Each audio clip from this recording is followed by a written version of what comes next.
back, everybody, to Vital Psychedelic Conversations. David Luke, we have you on. Really excited to have you on. So, Dr. David Luke, can you give a little bit of background about who you are and some of your work? This is your second time on, so we can also drop a link in the show notes here. People can go back and listen to one of our first episodes that we did with you.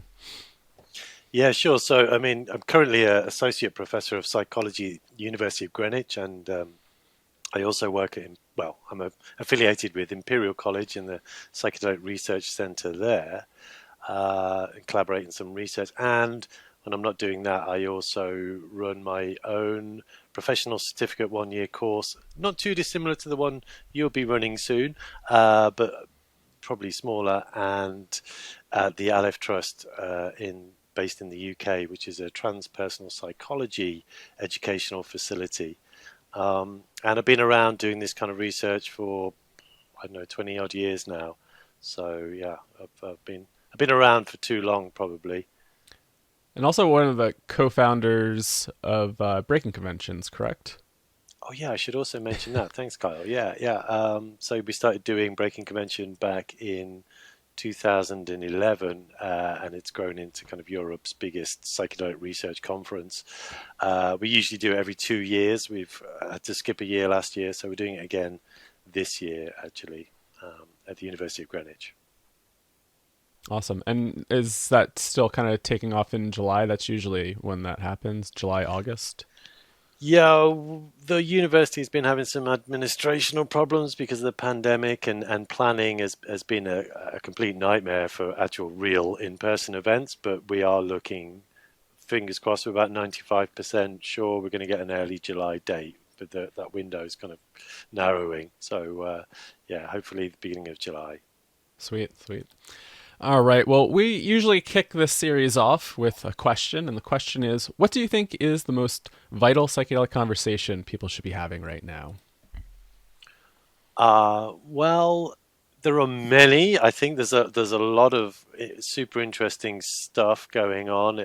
Things that are developing fast in the psychedelic terrain, and I think some of those questions should probably be about the kind of commercialization of psychedelics, about access and diversity, about intellectual property and indigenous reciprocity from the people who kind of gave us psilocybin, for instance, the Mazatecs. They're all really, really super important socio-political dimensions. I think we should be having discussions around. My own personal interest, though, would be in the kind of transpersonal realms of these experiences, and getting people better educated around the kinds of experiences that people may have with psychedelics, which may be ontologically shocking, spiritual, emergent kind of experiences which people don't necessarily anticipate or are really not necessarily prepared for, including people administering psychedelics who maybe don't have enough experience of these extraordinary transpersonal realms, and perhaps are not best situated to help people prepare sufficiently, or at least help them integrate the experiences when they have them. So that's, I'd say, kind of like a broader understanding of the extreme ranges of psychedelic experiences and how they can be better integrated. That's my kind of personal hot button topic right now. Wonderful. Yeah, the transpersonal is definitely important. But before we jump in there, since you did bring up reciprocity and the indigenous perspectives, I wonder if you have any thoughts around that. How do we approach that? Because this is a really important topic, and definitely is coming up more and more around reciprocity, accessibility, and who's able to really be involved here, right? Like, there's definitely a lot of people that have been working in the so-called underground spaces, or maybe it's part of their lineage, and maybe being excluded, right? So how do we give back to these populations? That's a really brilliant question. I think it just needs to start with some kind of dialogue, really. I think we need to be bringing indigenous peoples and people who've been in the underground into these kinds of conversations, into maybe boardroom meetings from companies who are launching new psychedelics, or launching old psychedelics with new packaging. More's the point. I think we probably need to have some more kind of focused conversations around that, and start with some dialogue and then take it from there. Really, it's not my area of expertise, but I fully recognise that those Yeah. conversations totally need to happen. Yeah. And is this a conversation that's happening within the Breaking Convention Committee? And like, are you guys trying to really include this in the conference at all at any point? Yeah, we do hope to touch on these issues. It's something that we've been considering for a while. We've been trying to increasingly kind of broaden our range and make it more diverse and less kind of UK centric. We're kind of limited somewhat by our resources, but for instance, last time we had a whole panel of indigenous practitioners from around the world. So we had indigenous perspectives, but we'd like to kind of hone in specifically on some of these hot button topics like reciprocity and diversity and inclusion, etc. Wonderful, wonderful. So to go back to the transpersonal, there was actually a quote from Joe Tafur from our Vital Psychedelic Conversations that I'm guessing one of our team members, Marissa, put together from the episode that was just put on Instagram. And he said, "We have to deal with the transpersonal, not only for the sake of expanding ourselves and to be better people or to grow, but it's a matter of health. That's the reason." So why is it important for clinicians and therapists and people really getting involved in this space to understand the transpersonal experience? And also, why is it difficult too for these ideas, theories to be kind of integrated into mainstream thinking? Yeah, thanks for that question, and thanks for that quote. That I should be using that. I really kind of stand by that, and I think it really is super important, particularly in the psychedelic medicines realm, that we have a better understanding of these transpersonal realms for various reasons. And one is that because these experiences are really prevalent, and a lot of people may be familiar with the idea of the mystical experience, and of course, the mystical experience is kind of fairly well defined particular type of transpersonal experience, and that has had some attention in the clinical research. And the clinical research has shown that, guess what, if you have a full-blown mystical experience on psilocybin in some kind of clinical treatment, then you're much more likely to reduce your depression or your anxiety, or reduce your addictions craving, or better able to face your end of life existential crisis when you die if you happen to have a terminal illness. So, we know the mystical experience seemingly plays a large role in clinical efficacy, but that's just one of many transpersonal experiences. And what we find from some of my research, when you survey people, that all kinds of extraordinary experiences are really prevalent with psychedelics. They're prevalent with all altered states, but the volume is turned up with psychedelics. People having interspecies communications, being transformed into other species, being transformed into things, having kind of phylogenetic regression to primordial ooze and with everything in between, experiences of telepathy, clairvoyance, possession, precognition, out-of-body experiences, near-death experiences. There's a very long list. And your standard common or garden clinician or therapist or psychiatrist is not really particularly well equipped to deal with those kinds of experiences because they're not normally on their radar. These experiences are extremely prevalent with psychedelics in a way in which they're not in non-psychedelic therapy or treatment, even amongst clinical populations of people. So it really behooves us to help us understand those experiences, not least because they can be very difficult to integrate. When people have these experiences, they immediately go through a kind of Mm. whole process. Excuse me, I don't know if you can hear the pinging. Oh my God, I have to turn that off, whatever it is. They immediately go through a process There's some pinging of, going on. yeah, where they begin to question their sanity. First of all, have I gone mad? Is this experience normal? A lot of cognitive dissonance between their worldviews, between what they thought was the nature of reality and what the experience seems to suggest about the nature of reality, which potentially defies that. Perhaps some potential for megalomania.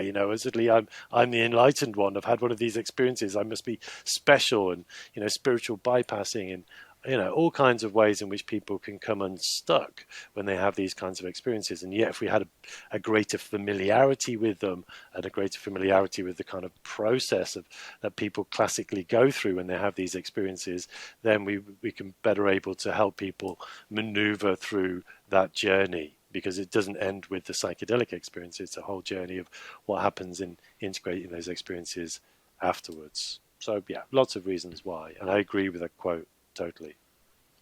And thinking about like, I guess integrating it, like, what are some steps that clinicians and therapists can take if they aren't too familiar with these transpersonal experiences? Like, how can they better understand it? How can they better hold space for clients that are having these experiences without, then turning into pathology right away? Yeah, I mean, a bit of education, really. Obviously, experience goes a long way. Some education, like a course like mine, or the course that you guys are going to be running, you have a kind of good transpersonal component on it. And I'm glad to see actually a lot of the courses that are now emerging to help people, you know, deal with psychedelic experiences and therapy and all the rest of things are kind of all very well strongly rooted in the transpersonal psychology, pretty much, which is really great to see. So some education around these issues, do some reading. Work by Stan Groff is particularly salient in this regard, but also some of the other transpersonal psychology literature as well, which isn't necessarily psychedelic focused, because these experiences occur across the whole range, but they literally just occur a lot more with psychedelics. So some savvy and insight into the psychedelic and the transpersonal realm of things would be really, really useful. But also, it would be good for people to be training as therapists specifically, I think, with a kind of psychedelic transpersonal focus in mind. Um, and a lot of that, can be done on a kind of personal level as well. The experiential process and Mm-hmm. journey. I think that's also really important. Yeah, I think the experiential component is really important. Just thinking about my undergrad in transpersonal psychology was very experientially oriented, which was nice. It was always kind of funny. Like, some of my friends were like, "What kind of school are you going to? Like, you're doing like a dream retreat to do like dream analysis, and you're doing breath work, and taking classes in shamanism. What is this, Hogwarts?" But it's really delivered a really unique learning experience to have that. Something was coming up around. Well, no, actually, I wanted to ask you, who are some of your biggest transpersonal influences? You mentioned, people like Stan Groff, or people that aren't in the psychedelic space. Who have you been really influenced by in the transpersonal world?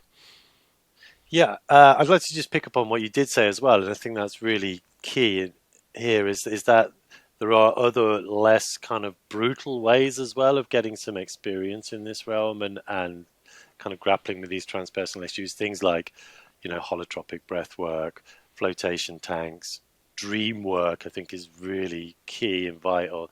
And that also then takes me on to answering your second question, the actual question, which is, obviously Jung has been, I think, has played a kind of big role in this kind of pantheon of kind of transpersonalists, and he worked primarily with dreams, his visionary experiences in dreams, and he didn't even take psychedelics. He was like, I've got enough to deal with my dreams, let alone going there, Right. and that it kind of indicates the point that dreams alone are a kind of psychedelic state in and of themselves, and I think it's really good proving ground for exploring these realms, getting to kind of closer grips with our unconscious kind of processes, and even the collective unconscious, and accessing these kind of more associative mythical realms that we can quite easily get into when we go into altered states, especially with psychedelics. So, I'd say Jung is up there, definitely Groff too, maybe a bit of Joan Halifax.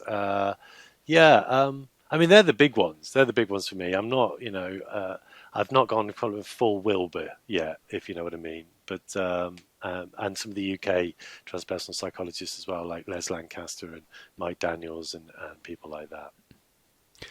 Yeah, it was interesting. When I applied for my undergrad, it was a transpersonal psychology program, and then the advisor became really interested in Wilbur, and so she switched it to an integral psychology program. But I kind of put my foot down. I was like, no, I'm Groffian. Like, I want to stick within this transpersonal lineage. So I kind of got a little bit into Wilbur, but I didn't really convert. I was more in the Groff world. Yeah, I'm down with that. So you touched on mystical. Yeah, you touched on mystical experiences and how some of the research is really pointing towards, if somebody can have a mystical experience, maybe they have better clinical outcomes. But there also is this thing that's happening in research, and I've talked to some research colleagues over the past years of almost like the mystical transpersonal experiences also not being addressed in some of the psychedelic research. And how important do you? And I know there's a debate around, do we keep the mystical in with psychedelic research? And there's that whole debate around language. What is mystical? Do you force that upon somebody? So how do you really kind of, I guess, contextualize the mystical experience within in psychedelics and research? Should academia kind of have a container for that? And are we also maybe doing a little bit of harm by maybe not holding that appropriately? Yeah, I think there's a big discussion to be had around that, and that is kind of playing out a little bit in the literature. Um, we are seeing that there is seemingly a bit of a resistance to even kind of exploring or measuring the mystical experience in the clinical research, particularly in this side of the Atlantic, in Europe and the UK. Whereas in the States, there seems to be a bit more of a leaning towards, yeah, this is really kind of somehow part of the process. And when they is measured, of course, it's shown to be kind of a really strong correlate with outcomes. So I think there's a kind of like a cross Atlantic kind of discrepancy going on here, not least in the time lag in our meeting, but in that, yeah, and there is some debate emerging around um, the importance of that. Some people are say denouncing the mystical experiences, like, oh, we don't really need that. It's kind of like it's a bit esoteric and isn't kind of clear what it is, and yet other people saying, well, actually, no, it's quite clearly defined, and we have a measure, as we do as scientists. We've got these psychometric measures which quite clearly define it and measure it, and it has validity because it shows to predict all kinds of things, in based from the experience, not least clinical efficacy. So there's a strong argument, I'd say, for keeping it in, because I think it is pretty well defined. I think there's some other problems around it, maybe being a bit too rooted in this kind of Abrahamic kind of view of mysticism. Um, and I'd like to see concepts expanded as well. To include these other kind of realms, like this is kind of a bit of an obsession with the mystical experience, like it's the only kind of transpersonal experience that means anything. And I think we need to look more broadly at what I call exceptional human experiences, of which mystical experience is just one. Uh, and researchers, particularly in the UK and Europe, have been looking to kind of like, well, let's look at awe or kind of insight, or let's just call it anything other than a mystical experience, because that really is it just doesn't make me feel like enough of a scientist, right? And I think as ever, it's the sociological element, the sociology of science is usually more interesting than the actual science. What pushes people's buttons and what they're trying to get away from to try and prove something. To try and prove that they are hardcore neuroscientists and that the mystical experience is, we're not doing that anymore. Yeah, yeah. And something else that came up for me, just thinking about I forget what you said before, but just around mystical experiences. And I think something that can be pretty common is also kind of boxing it into some sort of psychological framework, like maybe trying to reduce an experience to some sort of trauma that somebody's had. And, should we always be doing that? And how do we, yeah, again, like explore this territory if it feels like really new for a lot of people? It probably feels like, yeah, really like, wow, what's going on here? um, Yeah, I mean, there is a danger of course, and as soon as we apply science to psychology, just to human experience, to consciousness, you're already trying to squeeze something which is completely undefinable into boxes, right? I mean, the experience itself is, our human experience, our consciousness is many, many, many things, and we still don't know where it's located or what it's made out of or how it operates, right?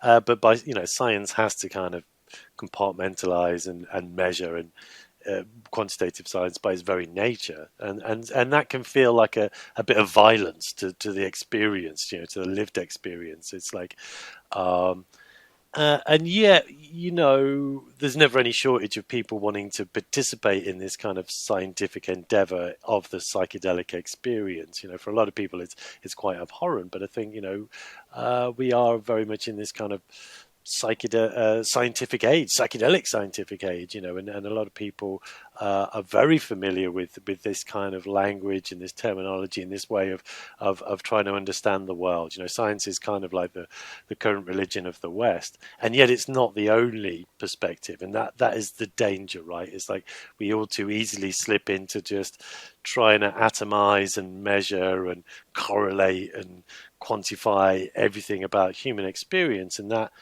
very much misses out on a lot.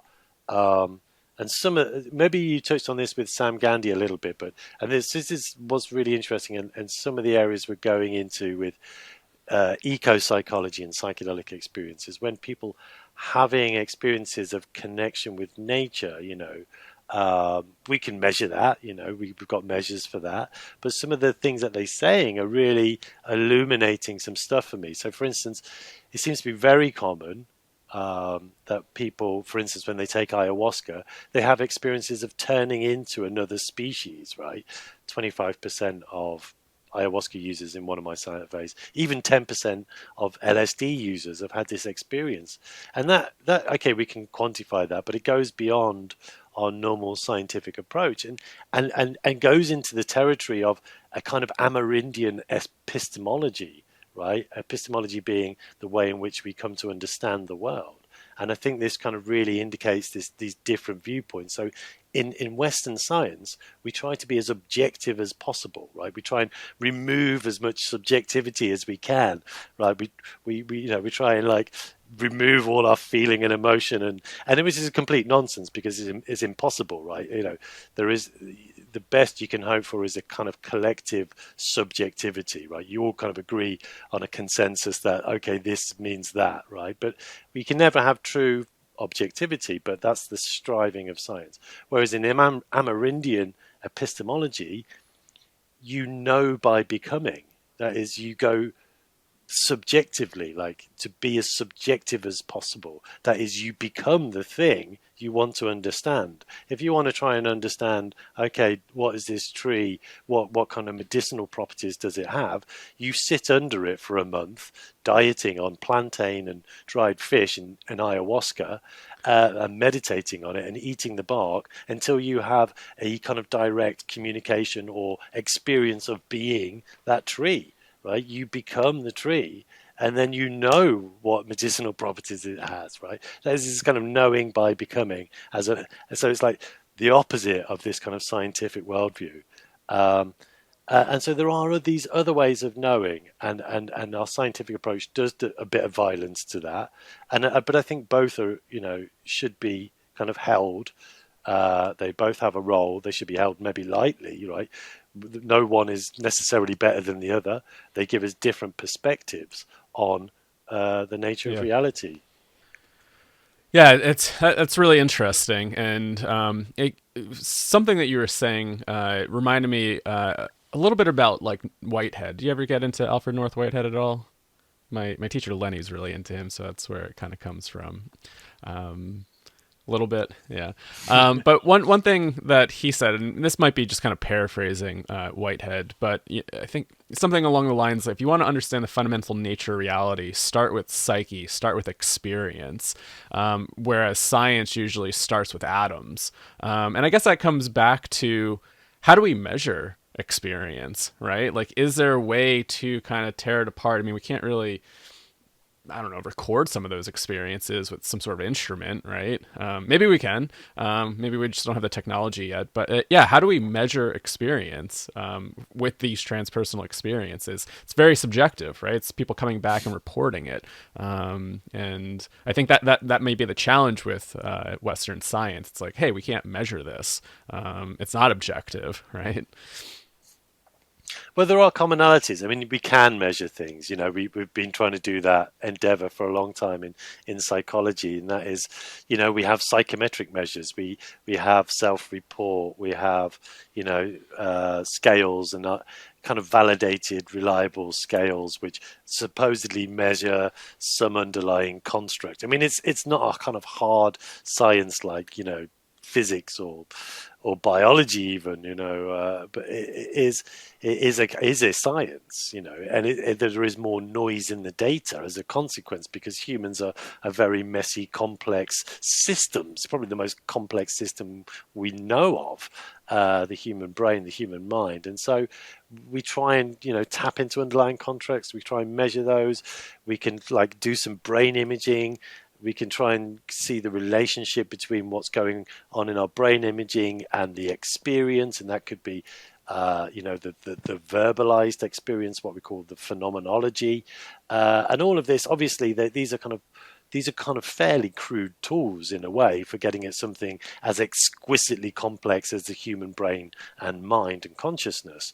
But they are tools nevertheless. They do give some consistent findings, 67% of high dose psilocybin users will have a full blown mystical experience with the mystical experience questionnaire under these circumstances. So there are these kind of commonalities. We have some amount of reliability in what we're discovering, but as with all psychology, it's kind of a messy science. There's a lot of noise, possibly more so Yeah. with psychedelics. But at the same time, we may also find that this amplification we get with psychedelics allows us to understand something even more about human psychology. And so I think they are really useful tools just for understanding the nature of consciousness and human psychology, not least because we are better equipped to understand the underlying neurobiological mechanisms than just everyday consciousness. So, there's some advantages, I think. Yeah, I guess going down that path, what are some of your views around how psychedelics can really inform human consciousness? And I remember there was a paper kind of exploring this, of saying, like, we have the hard problem of consciousness, and maybe psychedelics may provide some insight, and then like kind of the softer aspects with, brain imaging and this and that. But yeah, I wonder any of your thoughts or opinions around that topic. Yeah, I saw the paper on exploring, the hard problem of consciousness, and what role psychedelics may play a part in that. I don't think they just in and of themselves necessarily move us towards a solution of the hard problem. It's the hard problem for a reason, in that it's not going to be solved very easily.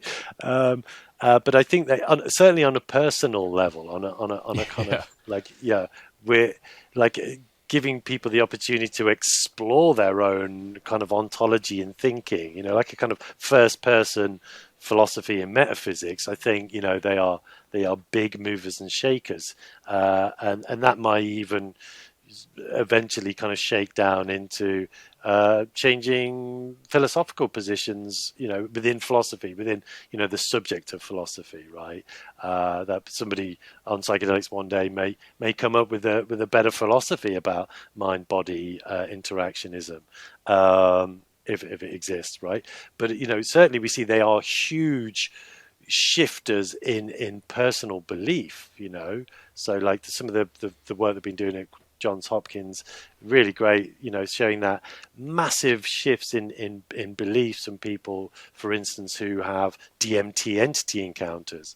In their big survey they did, of those people who were atheists before they had a DMT entity encounter, less than half of them remained atheists after the experience. Also, Imperial, they've been validating this measure of metaphysical beliefs, and they found like these big shifts away from materialist reductionism towards dualism and idealism with people having psychedelic experiences. And we see the same shifts towards, deeper kind of nature connection and animistic beliefs as well. That's coming out in a forthcoming paper. So, on a personal level, I think they really get people to engage with these kind of ontological questions, but they may not have even considered before. So I think on a kind of general background zeitgeist kind of metaphysical current level, that it's going to raise people's exploration of these kind of big metaphysical questions about the nature of reality and human consciousness. I don't think it'll necessarily give us any direct answers, but I think it might make the subject more widely appealing and more interesting, and certainly people's positions will change on that as well, more generally.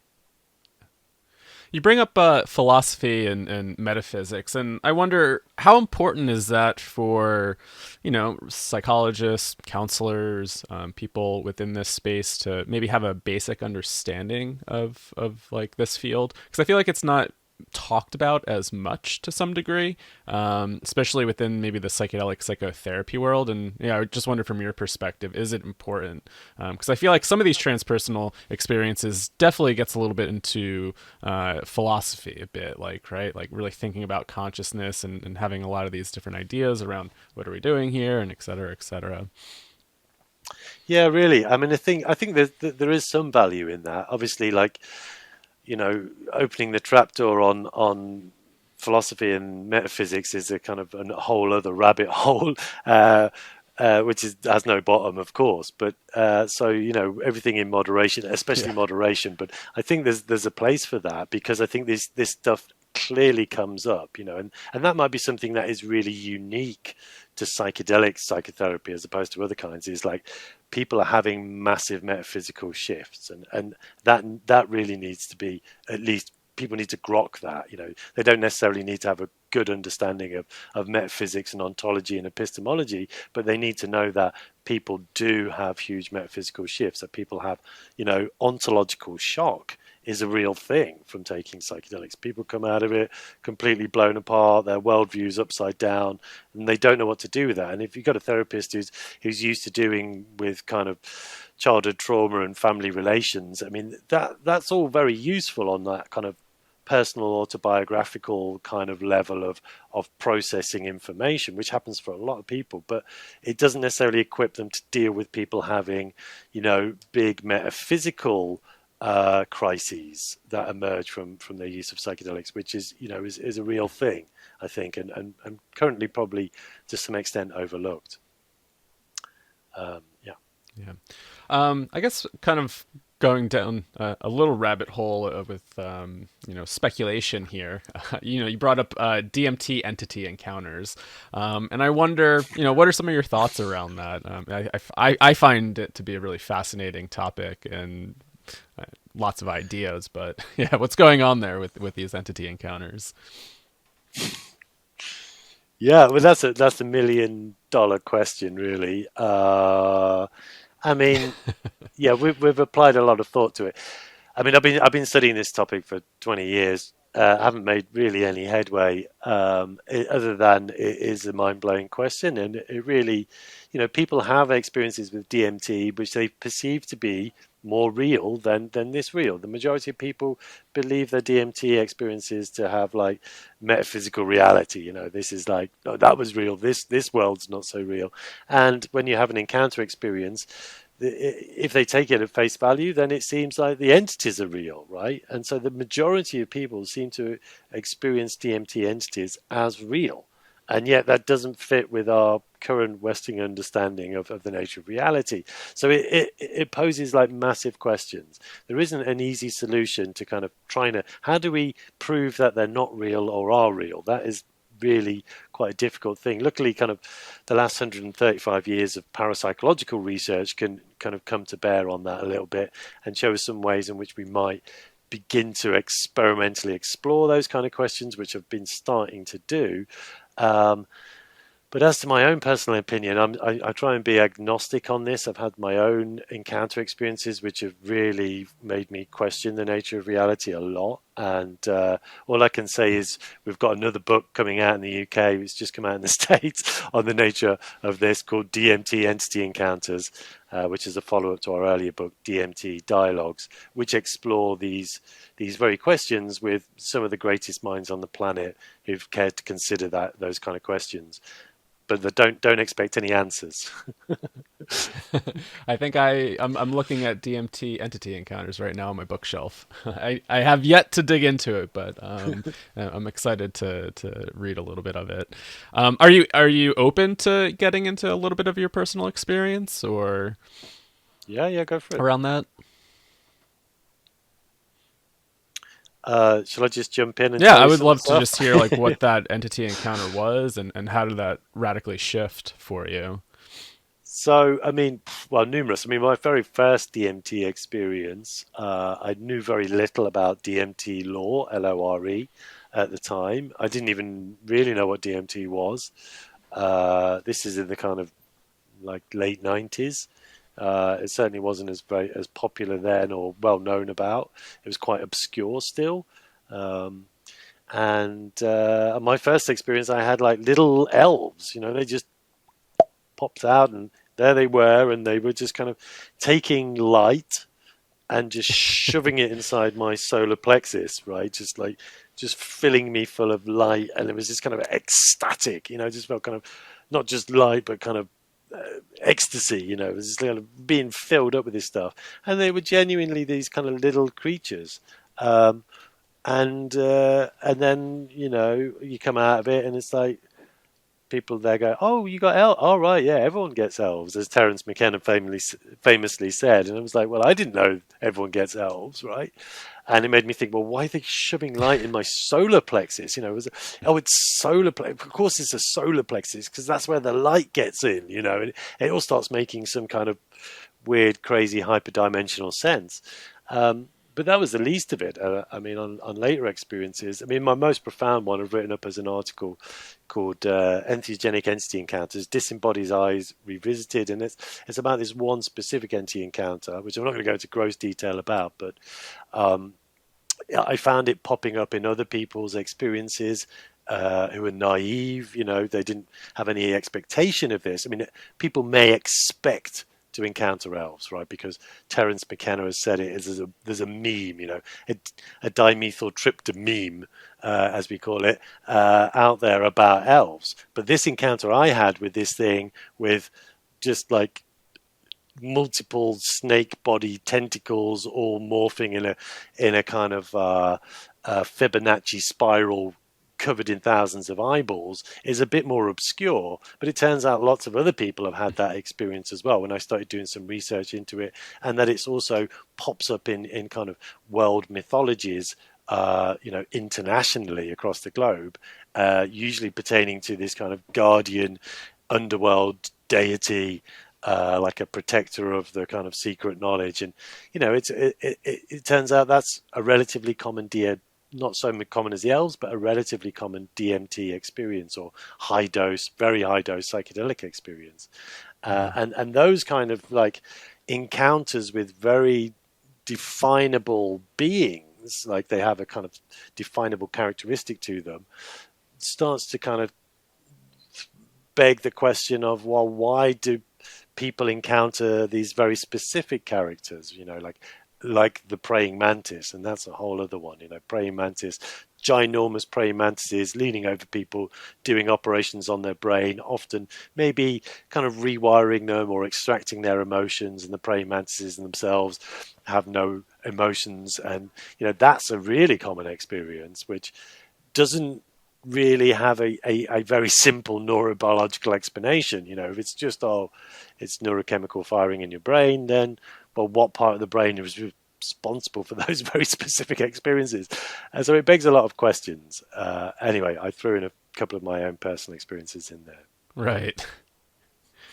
Yeah, hit this part of the brain, and all of a sudden you have mantises showing up. Um, I guess, like, how did that really maybe change any of your beliefs, or how did that impact you?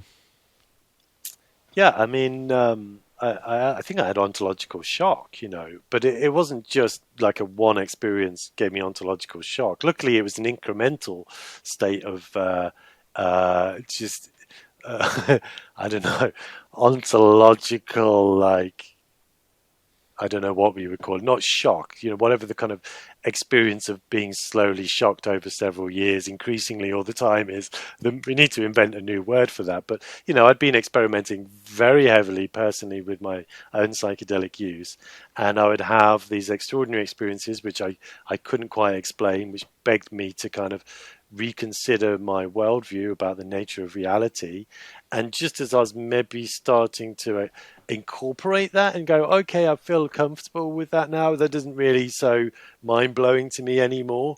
And then I'd have another experience which would be even more mind blowing than that. And I'd have to try and get my head round it. And then on and on it went. You kind of get your head round, okay, we had a shared hallucination of this entity with two other people, and they saw the same thing as me. Okay, so that maybe suggests that maybe they are self-existent and real, and you think you kind of eventually get your head around that, and then something even more mind-blowing happens the next time, and it's a kind of series of just shattering your beliefs and then just like staring at them on the floor and wondering how to reconstruct them.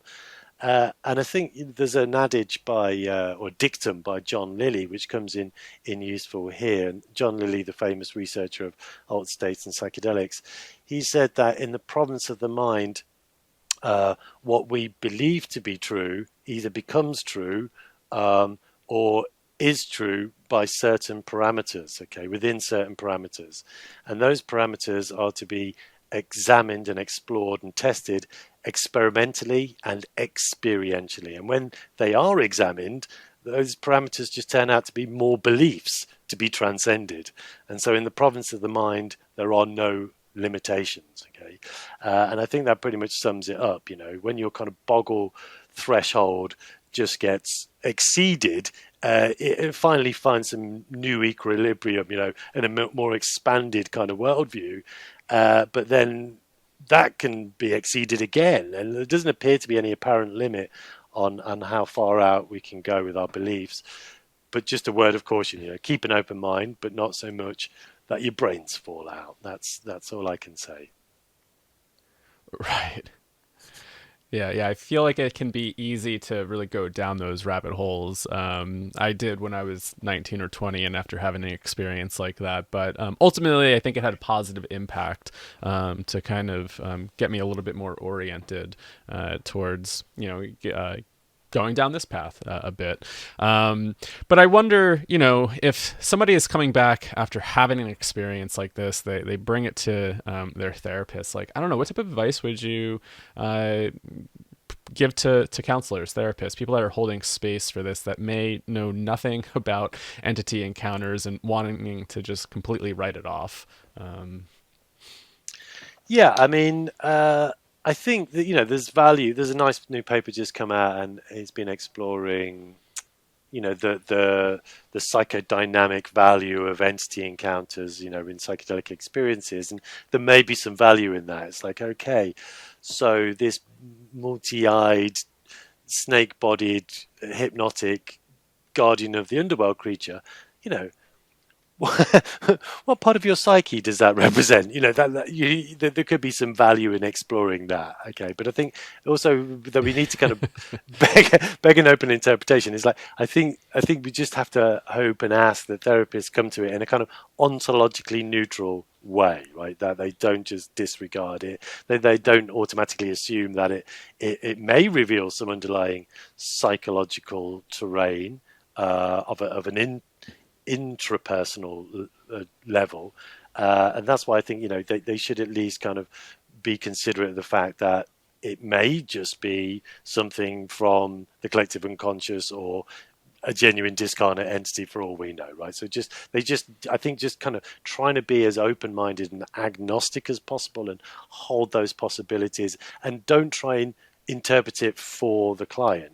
Don't say, oh, well, obviously that's just your own inner trauma, Yeah. or these entities don't exist, or worse than that, saying, oh yeah, that entity is real and it comes from the Pleiades. So just like just trying to, as therapists should be trained to kind of keep it their boundaries and container, but not judge the ontological veracity of these experiences. Not reserve that kind of judgment, right? Which they may not necessarily be trained for. They may be trained for dealing with kind of issues around gender identity and equality and all these important things. But there's a call for kind of ontological kind of savvy and neutrality as well in going into these psychedelic terrains. Yeah, yeah. Thank you for that. Yeah, and I think this is important as, more people are becoming interested in psychedelics and more, people are going into therapy maybe and disclosing, and it can feel really scary. It's been interesting to, have people reach out that want to share experiences. And I think this kind of just speaks to maybe the taboo still, and maybe like the fear around disclosing stuff. They're like, it starts off, I don't want to sound crazy. I don't know if I could really share this. And sometimes knowing, I have this transpersonal spiritual emergence psychedelic background, and to even disclose that to somebody that's really open to it can feel really scary. And so I think that just kind of, it always reminds me of still how controversial and taboo a lot of these topics are, and to, how do we remain curious and open? Something that I've come back to, I think again, coming back to a little bit of Whitehead, this idea of like the fallacy of misplaced concreteness, and the way I've kind of interpret that over the years. And for maybe the folks that have studied Whitehead, maybe I'm kind of butchering this, but I kind of applied it to that entity encounter and saying like that experience was real for me. Like it definitely did something internally. Like those images are burnt in my memory. I could draw them out to some degree. And it provided an experience that had a real impact on me. And then maybe it wasn't concrete in this 3D reality. And I could, interact with it here and now, which makes it not real, but it was a real experience that I had that had a real impact on my nervous system, in my body to some degree, and in my life. And part of my experience was not trying to get caught up on the how or what, but really thinking about what is this experience giving to me, and what's the purpose of it, instead of trying to think like, what's the mechanics of this right now. That drove me a little nuts. I'm like, how is this impacting my life?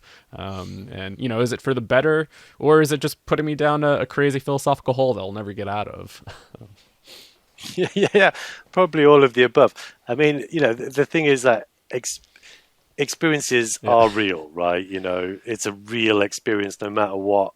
If you were kind of somewhere in another dimension encountering with impossible entities, then it's still a real experience. It doesn't mean that the phenomena are real or the entities exist, but it's a real experience. You're absolutely right. And that has a kind of profound effect. Yeah. I mean, we see these profound effects in how it shifts people's beliefs. And so they should be treated with that respect and seriousness. And you're absolutely right as well. There is a big taboo about these things, and it sounds like you've been in the privileged position, as have I, over the years of having been a parapsychologist and transpersonal psychologist. Is people tell me their experiences, and I get told experiences by people all the time, and it's usually prefaced with, "I never told anybody about this in my life because I think they think I was mad," right? And it's like, you might understand, you might understand. And what you find is so many people have had these experiences, even without drugs, right? People have had far out exceptional experiences which they can't explain, which they Right. don't share with other Spontaneous. people. Yeah, they don't share with other people as either. And it's like, because there's a massive taboo around that, right? So I think, yeah, we have to have like, get these transpersonal experiences out of the closet, right? And just let's bring them into dialogue and make people more familiar with them. Yeah. Why do you think I don't know if it's whether it's in professions or just a cultural thing. Why are we maybe afraid to explore these topics? Do you think some of the religious trauma over the centuries has played an impact on talking about these experiences? Or yeah, what are some of your ideas around that? Yeah, I mean that's a really interesting question. I think a lot of it is there are some kind of religious hangovers as well. I mean, I think you got to look back to the roots of it. Like why is parapsychology a taboo subject in the academy, right? It gets kind of labeled as pseudoscience, but it's not. It uses a scientific method. It's just that the subject matter is taboo, right? That's the problem. Um, and why is the subject matter taboo? And we have to look back to the origins of kind of religious belief and occultism and all the rest of it, and the persecution of the witches for one thing, right? The various Yeah. inquisitions, the Spanish Inquisition and so on, um, that kind of like literally tried to eradicate this kind of supernaturality. Uh, the supernaturality that didn't fit with the kind of the Vatican's worldview, right? And we've seen this kind of literal witch hunt happening across the world in different ways, um, often driven through Abrahamic religions, not just Christianity, not just Catholicism, which has kind of suppressed these kind of prior experiences and beliefs which were probably more accepted by kind of folk traditions and pagan practices and all the rest of it. So I think a lot of it is that kind of religious fervor, and the kind of demonization of the other, the demonization of these weird and wonderful experiences, right? Which are naturally occurring. People have them spontaneously. So they kind of got driven underground first by religion and then by science, because then science, kind of topples religion from its mantle Mm, and takes hegemony, and then instead of demonizing them, it pathologizes these experiences, right? It says, oh, that's just a right. hallucination.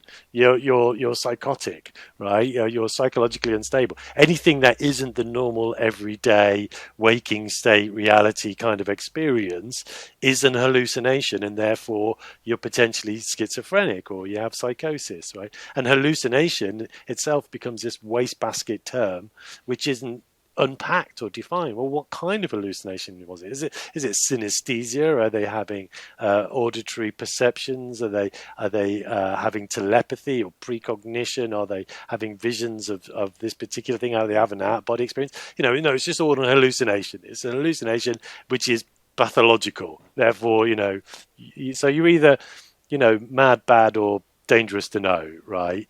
Based on religious history or science. And I think we're still trying to deal with that massive hangover. I think we're only just starting to deal with those kind of taboos. And I think the psychedelic research renaissance is starting to kind of lift the lid on a lot of that.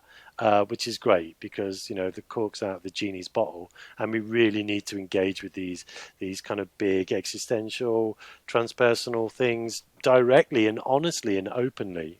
So yeah, I think we're heading finally in a better direction.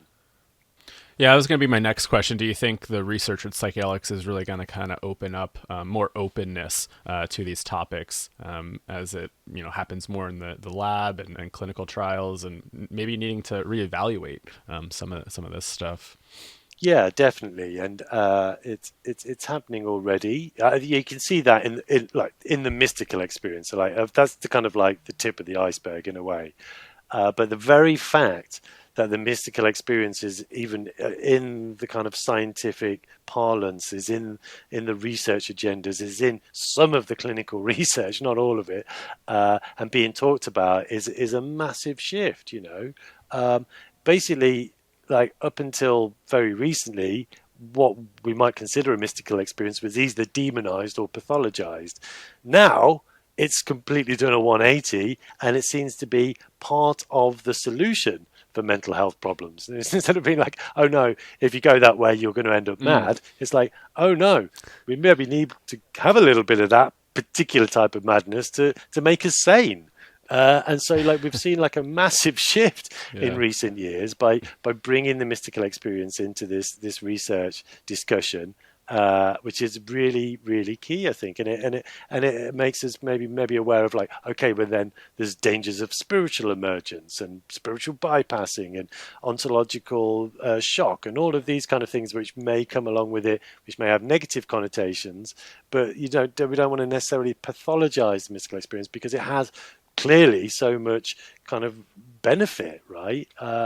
In taking us to places where antidepressant drugs and psychotherapy don't ordinarily reach. So yeah, I think we've seen a big shift already, even though we haven't quite kind of got our head around it yet.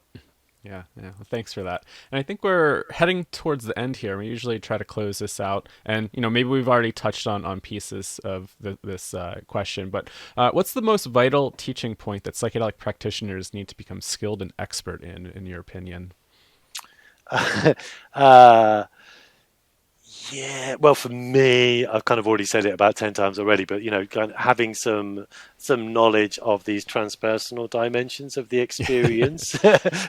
I think I'd really like to see that happening, but I don't think, the transpersonal is only one part of it. Uh, yeah, I think just having some good compassion, having good containers, having good boundaries, and just being able to be present and help people integrate these experiences. And I think actually ultimately it's I don't think that's down to an individual psychotherapist either. And I think what is actually really missing is community. It's like we need communities where people can go back to, and they're already a part of, right?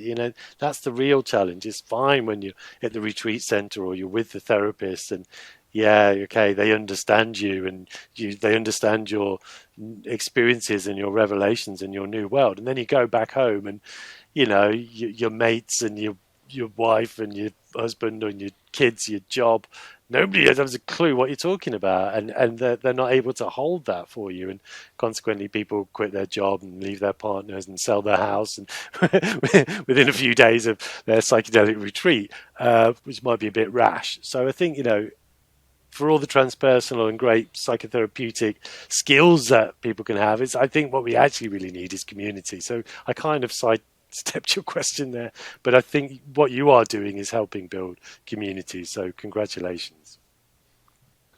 No, no, I think that is a really important factor here. And, maybe that comes into maybe knowing when the therapy ends and how to connect people to community, right? And just getting more people involved. I'm just thinking about, yeah, my own process. I mean, really struggling after the near death experience and some of the psychedelic experiences. And it wasn't, part of it was doing my own work, right? Like kind of digging into a lot of these different techniques and digging into my psyche. But I think the biggest factor was just being with a group of people that could understand it, that could hold it, where it felt validated, I felt heard, I felt seen, and to me that was the most healing thing. And to have somebody somewhere to go back to just constantly be in community there, yeah, because when you're holding all this stuff alone, it gets really really heavy. And what type of strain does that have on the body and mind and spirit when you're just holding that all the time? So I'm right there with you. I think yeah, the community aspect is a big piece of this. And just think about some of the traditional use cases, right? A lot of the work was done in community. It wasn't done kind of in this individual type of setting where Western culture is pretty nuclear and individualized. So yeah, maybe we're returning to that concept of community oriented healing. Yeah, great. Really enjoyed that, Kyle. Thanks so much. Yeah, thank you. All right, well, we're getting at time. Anything that you want to close with? Anything that we maybe didn't touch on that you want to close out with, and then also any events, anything that you want to pitch, and where people can find you. Well, obviously, Breaking Convention. We like have a look at our website. It's based in the UK. Conference probably early July, I'm going to say. But you can sign up for our newsletter on our website. It's Europe's biggest psychedelic research conference. It's a great community. We had like 1,500 people there for 3 days last time. It's a great, beautiful venue in the heart of London, right on the river with a park. Anyway, so that I would say, if I'm going to say one thing, I'd say just keep an eye out for Breaking Convention. Thanks so much. Dr. David Luke, really appreciate your time here. And we'll catch everybody on the next episode of Vital Psychedelic Conversations. So take care, everybody.